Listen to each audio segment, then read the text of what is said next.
Halo Literatus. Semoga kalian selalu sehat dan waras selalu. Sebelum lanjut, ayo dukung channel ini.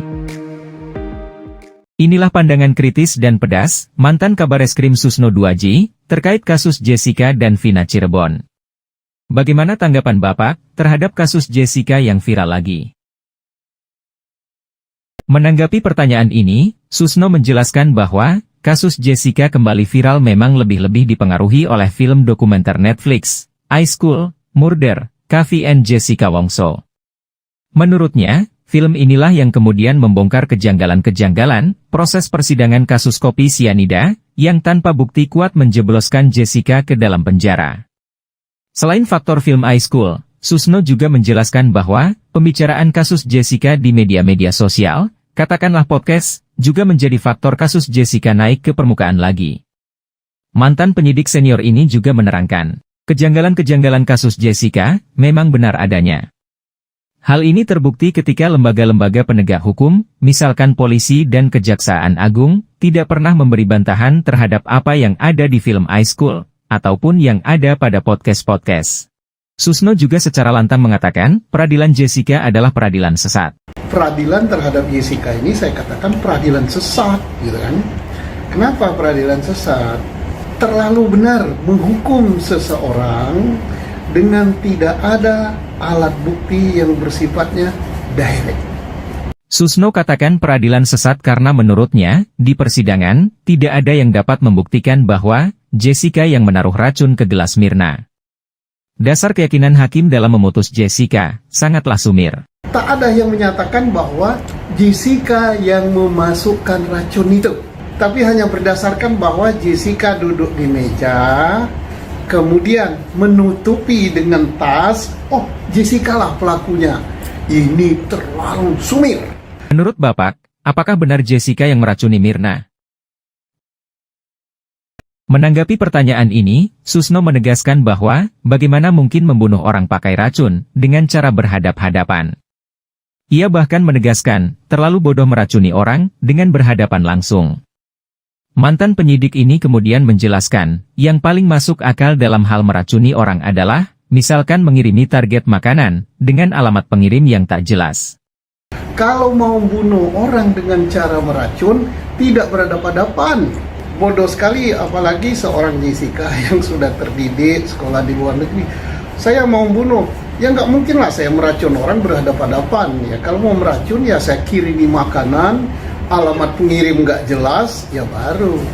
Susno kemudian kembali menegaskan bahwa, dalam persidangan terhadap Jessica, sebenarnya tidak ada bukti langsung, semuanya berdasarkan dugaan-dugaan. Tidak ada keterangan alat bukti langsung yang mengatakan Jessica adalah pelakunya dan Jessica yang memasukkan racun itu. Jadi berdasarkan dugaan-dugaan. Susno juga memberikan kritik tajam terhadap logika yang dibangun oleh aparat tentang peradilan, bahwa pengadilan memang untuk menghukum orang. Susno menegaskan, peradilan tidaklah tentang menghukum orang, membebaskan orang juga fungsi peradilan. Pengertian peradilan itu adalah mengadili sesuatu perkara, tidak harus menghukum. Kalau memang keadilan itu harus membebaskan orang, misalnya tidak terbukti, ya bebaskan. Hal paling menarik dari penjelasan Susno tentang peradilan adalah soal paradigma yang dibangun bahwa prestasi sebuah peradilan ada ketika seseorang dapat dihukum. Padahal, menurut Susno, membebaskan seseorang juga merupakan prestasi peradilan. Hilangkan, sekali lagi, hilangkan. Bahwa anggapan prestasi itu adalah menghukum orang. Tidak. Membebaskan orang adalah prestasi. Apakah putusan terhadap Jessica sudah adil? Menanggapi pertanyaan ini, Susno mengutip kata-kata bijak, lebih baik membebaskan 1000 orang bersalah, daripada menghukum 1 orang yang tidak bersalah. Artinya, Susno menyadari bahwa putusan terhadap Jessica jelas sangat tidak adil. Membebaskan 1000 orang yang bersalah daripada menghukum 1 orang yang tidak bersalah. Jadi, bebaskanlah 1000 orang bersalah nggak apa-apa daripada menghukum 1 orang yang bersalah. Itu. Susno juga menerangkan bahwa yang paling tinggi dari hukum adalah keadilan. Artinya, Meskipun suatu perkara sudah menempuh jalur-jalur pengadilan, seperti banding, kasasi, hingga PK, kalau belum mencapai keadilan, maka harus terus diungkap. Yang paling tinggi hukum itu adalah keadilan. Jangan kita terpaku, sudah kekuatan tetap, mau tetap kek, mau apa kek, kalau tidak adil ya harus diungkap lagi. Ya. Bagaimana tanggapan Bapak? Putusan terhadap Jessica adalah menurut keyakinan hakim. Menanggapi pertanyaan ini, Susno menegaskan bahwa keyakinan hakim sebagai dasar dalam putusan perkara kopi sianida sangatlah janggal. Bagaimana mungkin keyakinan hakim tidak didasarkan pada alat bukti yang kuat? Maksudnya, alat bukti yang memang benar-benar menunjukkan Jessica lah pelakunya. Ya sangat janggal. Hakim boleh saja, memang harus ada keyakinan hakim, tapi keyakinan hakim itu harus didapat dari alat bukti yang menunjukkan dialah pelakunya, bukan dari penafsiran. Lebih lanjut, Susno menerangkan bahwa sebaiknya Kejaksaan Agung ataupun majelis hakim yang mengadili Jessica memberikan penjelasan kepada publik terkait alasan keyakinan mereka dalam memvonis Jessica. Tidak salah lah misalnya Mahkamah Agung atau hakim yang mengadili memberikan penjelasan kepada publik bahwa kami mengambil keyakinan itu karena ini. Susno juga mengkomentari dugaan penyebab kematian Mirna. Ia katakan, bisa saja Mirna mati bukan karena racun, bisa saja ia memiliki riwayat penyakit lambung kronis, sehingga minum kopi bisa membuatnya meninggal. Lah, bagaimana dia meninggal? Inilah yang harus dibuktikan. Apa meninggal karena racun? Kalau racun, apa Jessica pelakunya? Bisa saja meninggalnya itu bukan karena racun. Misalnya, orang sakit lambung. Tanggapan Bapak mengenai no viral, no justice. Susno tampaknya sangat merasakan riuh kasus Jessica. Ia sangat menyadari bagaimana cara kerja memperoleh keadilan di Indonesia. Mantan Kabareskim Polri ini menyebutkan keadilan tidak boleh hadir atas dasar tekanan. Soal penyidikan awal. Susno memang sejak awal berkomentar bahwa kasus Vina cacat pada tahap penyidikan awal. Keterlibatan ayah Eki, Ibtu Rudiana, dalam penyidikan awal sangatlah janggal, karena Rudiana bukan bertugas pada bidang reserse alias kriminal, melainkan pada bidang narkotika. Penyidikannya tidak baik-baik saja, ada permasalahan. Permasalahannya terungkap di mana besarnya peran daripada ayah korban, Ibtu Rudiana, dalam penyidikan, padahal bukan tugas dan tanggung jawab dia. Rekayasa dalam BAP. Mantan Kabareskrim ini menjelaskan bahwa bukti nyata adanya rekayasa dalam penyidikan ialah dengan para tersangka mencabut keterangan mereka. Penyidikannya tidak berjalan baik, itu ada semacam rekayasa mengarahkan para terperiksa, baik tersangka maupun saksi-saksi lain. Nah, sehingga ini merugikan dari para tersangka yang belum tentu bersalah, terbukti dengan mereka mencabut beberapa keterangannya. Menjadi pelajaran penting untuk instansi penegak hukum. Susno menuturkan bahwa kasus Vina menjadi fenomena yang baik untuk memperbaiki instansi penegak hukum, Polri, jaksa, dan hakim. Kemudian baik sekali bagi institusi penegak hukum, Polri, jaksa, dan hakim untuk melakukan perbaikan di dalam institusinya masing-masing. Tentang keluarga korban. Susno juga memberikan perhatian khusus kepada keluarga korban, supaya keluarga korban tidak boleh senang jika memenjarakan orang yang tidak bersalah, juga terus menuntut Polri supaya mencari pelaku yang sebenarnya. Keluarga korban, ya, dihukum atau tidak dihukumnya daripada terpidana yang sekarang, kalau bukan terpidana sekarang sebagai pelaku, maka tidak ada untung ruginya, ya. Jadi jangan sampai korban merasa beruntung menghukum orang yang tidak bersalah. Justru pihak korban, kalau memang yang terhukum itu tidak bersalah, harus merasa terbuka gitu. Terbukanya apa? Meminta Polri untuk mencari siapa pelaku yang sebenarnya. Soal penyidikan Polri hingga penangkapan Pegi. Mantan Kabareskrim ini menyebutkan bahwa meskipun penyidik yang bekerja sekarang berbeda dengan penyidik tahun 2016, Polri tidak boleh menutup mata bahwa Adanya keluhan-keluhan terkait sulitnya mendapatkan salinan berita acara. Susno menegaskan juga bahwa tujuan penyidikan adalah mencari kebenaran, bukan menghukum seseorang. Begitu pula dalam kaitannya dengan Peggy. Kalau kita lihat sekarang, keterangan dari Polri sendiri bahwa penyidik sekarang BPD 2016 jelas katanya lebih bagus, ya mudah-mudahan lebih bagus. Tetapi kita juga tidak boleh menutup mata adanya keluhan bahwa sulitnya mendapatkan salinan berita acara, kemudian sulitnya menemui daripada tersangka, kemudian adanya beberapa bagian dari akun Facebook yang hilang. Nah ini tentunya penyidik tidak mungkinlah 100% sempurna, tapi itu harus diterima gitu. Kritikan-kritikan bahwa ada kelemahan-kelemahan untuk perbaikan. Mudah-mudahan atasan penyidik, baik Kapolda ataupun Kabarisskrim mengadakan perbaikan terhadap hal ini. Karena apa? Tujuan penyidikan itu bukan untuk menghukum Peggy ya, tetapi untuk mencari kebenaran. Kalau memang Peggy benar bersalah, harus dihukum dia sesuai dengan kesalahannya. Kalau Peggy tidak bersalah, dia harus dibebaskan dan harus dicari siapa pelaku yang sebenarnya. Soal ketidakpercayaan publik terhadap Polri dan penangguhan penahanan Peggy. Susno menyentil soal kinerja penyidik untuk mengungkap kebenaran kasus Vina. Ia katakan bahwa waktu untuk mengusut kasus ini sangatlah mepet. Alangkah baiknya, Polri tidak perlu malu untuk melakukan penangguhan penahanan terhadap Peggy. Penangguhan dilakukan untuk memberi waktu kepada penyidik, supaya melakukan tugas mereka tanpa beban waktu. Yang jelas ya, kalau Polri saat ini, dia merasa ini bebannya berat sekali ya. Kalau seandainya saya jadi penyidik, ini beban yang sangat berat. Mengapa? Karena waktu yang disediakan sangat terbatas. 20 hari, perpanjangan 40 hari. Kemudian untuk menyelesaikan ini.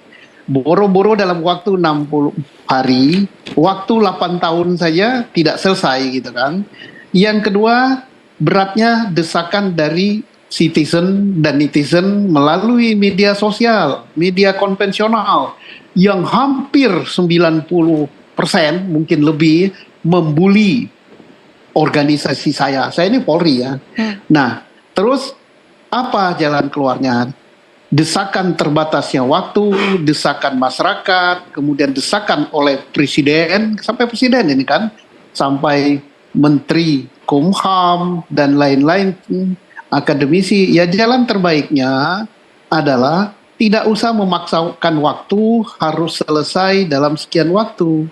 Caranya bagaimana? Ya tangguhkan saja. Dengan ditangguhkan berarti penyidik Polri sudah terhilang beban dari desakan publik dan desakan waktu. Kenapa? Orang yang ditangguhkan bukan berarti bahwa dia tidak terbukti, tidak bersalah, tetapi tidak ditahan, penyidikan berlanjut. Terkait pra-peradilan, Susno melanjutkan, penangguhan penahanan terhadap Peggy terkesan sudah terlambat, karena gugatan pra-peradilan Peggy sudah masuk ke pengadilan. Padahal, kalau membebaskan Peggy sebelum pra-peradilan, lebih baik daripada Peggy bebas oleh putusan pra-peradilan. Tapi ini pun saya kira udah agak terlambat. Kenapa terlambat? Karena gugatan pra-peradilan sudah masuk. Akan sangat berbeda nuansanya, dibebaskan dia, Peggy, tanpa adanya pra-peradilan. Nah ini akan mengurangi beban bully dari masyarakat, mengurangi beban waktu. Tapi kalau sekarang orang akan menanya, wah dibebaskan karena adanya pra-peradilan gitu. Jadi inilah, jadi penyidik pun harus pakai strategi ya. Oh mungkin takut kalau Peggy hilang. Lah kan tidak hilang, dia kan ada di Bandung jelas kan. Terkait alat bukti penetapan Peggy sebagai tersangka, Susno tampaknya masih memiliki keraguan akan terpenuhinya alat bukti dalam penangkapan Peggy. Tapi ia berharap, semoga di pra-peradilan nanti alat bukti polisi memenuhi. Ya kalau begitu caranya, alat bukti misalnya masih kurang, ya kenapa harus ditahan? Mudah-mudahan ya, ini mudah-mudahan ya catatan saya ya. Saya tidak mengatakan alat bukti kurang.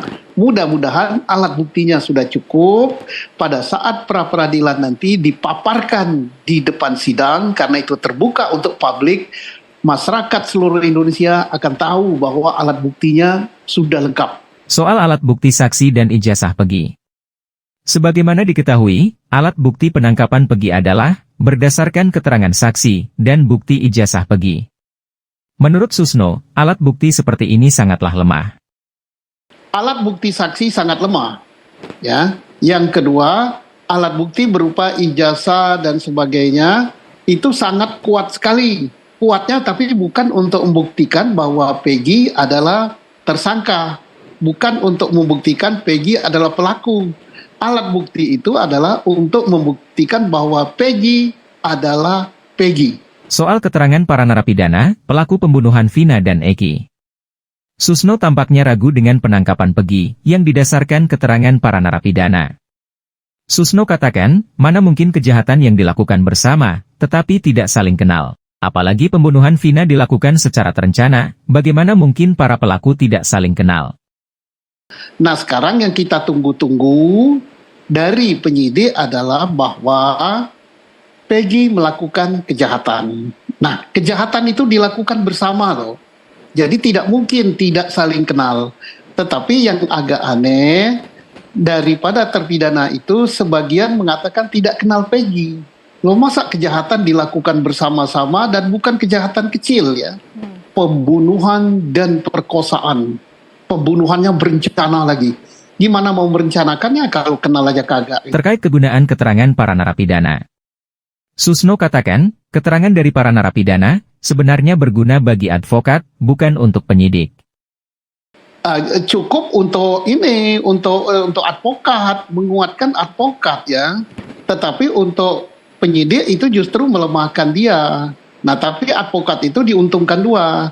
Diuntungkan untuk gugat pra-peradilan bahwa melemahkan alat bukti berupa keterangan saksi, dan seandainya perkara ini harus diperiksa di pengadilan, pokok perkara atau materi perkara diperiksa, misalnya juga memenangkan Peggy. Kenapa? Karena Peggy diuntungkan, saksinya pihak penyidik jadi lemah gitu kan. Soal Polri dalam menangani kasus Vina. Polri dinilai kurang bagus oleh Susno, karena masalah ini menjadi pemicu bagi masalah-masalah hukum lain. Kasus Vina, pada akhirnya menjadi isu yang digoreng-goreng publik. Kasus ini sebenarnya kasus biasa ya, pembunuhan.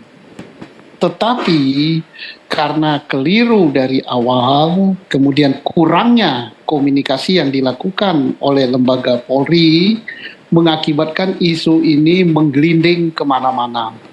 Ada yang menggorengnya, kemudian apa, dan mereka harus tahu bahwa dunia sekarang sudah berubah. Tidak lagi zaman surat kabar atau zaman dulu, sekarang sudah zaman medsos.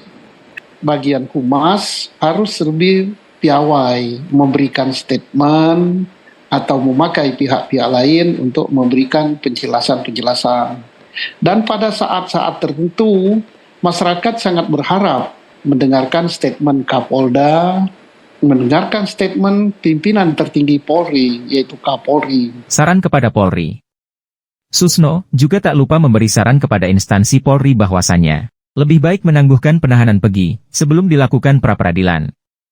Hal ini dilakukan untuk mengembalikan kepercayaan publik kepada polisi.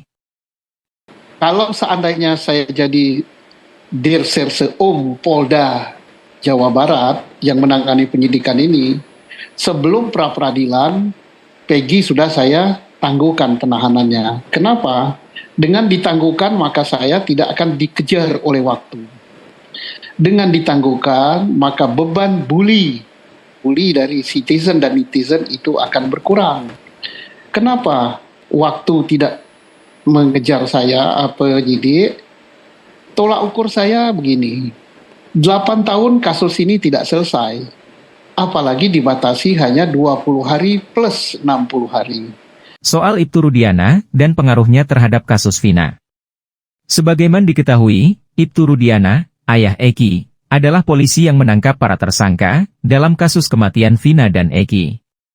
Kini, Ibtu Rudiana diperiksa Propam Polri, dan ketika ditemui kesalahan pada aksi Ibtu Rudiana di tahun 2016, maka besar kemungkinan ia akan dipecat, para terpidana akan dibebaskan ketika mengajukan PK, hingga Pegi yang otomatis dibebaskan.